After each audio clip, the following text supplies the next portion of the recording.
This is Marcus, and I am actually sitting on my arbor swing kind of late in the day and enjoying my garden. And I guess it's one of those existential questions. Why do I garden? Why do I enjoy gardening so much? It's an awful lot of work.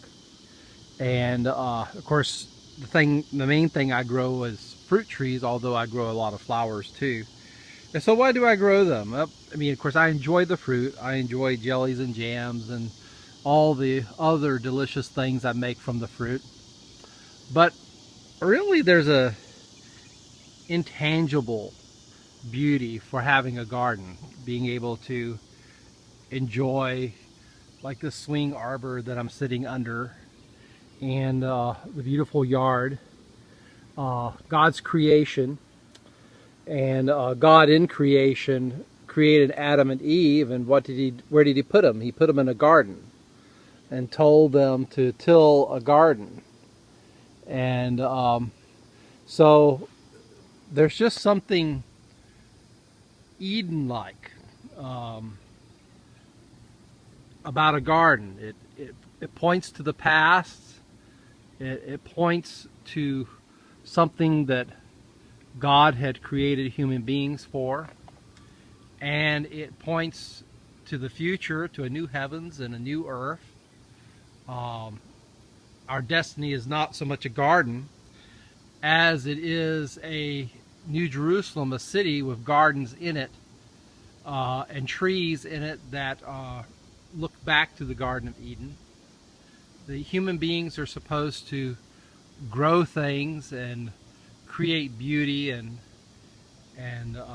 create food and exercise control. And even a garden, as you weed it and as you design the looks of it, you're exercising control, and yet you're using the raw ingredients of things that God made and that God ultimately controls. There's the side of God gardening that where you're really dependent upon what God is doing through living things, and that your level of control is really very, very limited. You don't control the rain, although in modern technology allows us to water, and you don't control things like plant diseases and how plants grow.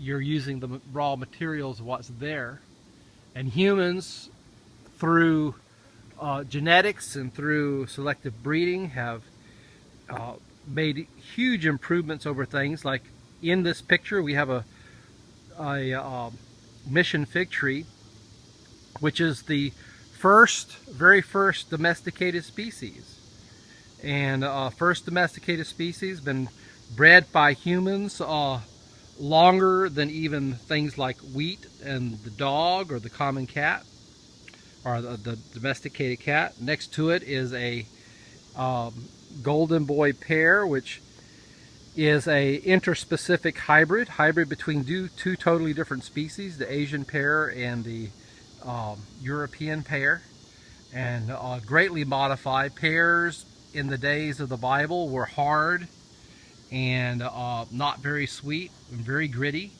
and the golden boy pear is soft and sweet and juicy.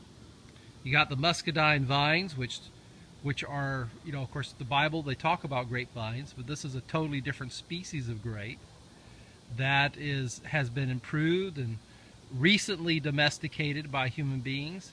So over here you have the fig tree. It's been domesticated longer than any other species, and over here we have a species that's been domesticated for less than 100 years and is only just beginning to we're just beginning to see the potential of what humans can do through selective breeding with the muscadine. The same is true with the blueberry. It's only been domesticated for about 100 years that the rabbit-eye blueberry has been domesticated and grown by humans. And so there's so much that humans are working with in God's creation that we're just beginning with, just beginning to tap into the potential of what God created in the various species that He has placed on the earth. Well, that's my little reflective moment. Talk to you later. God bless.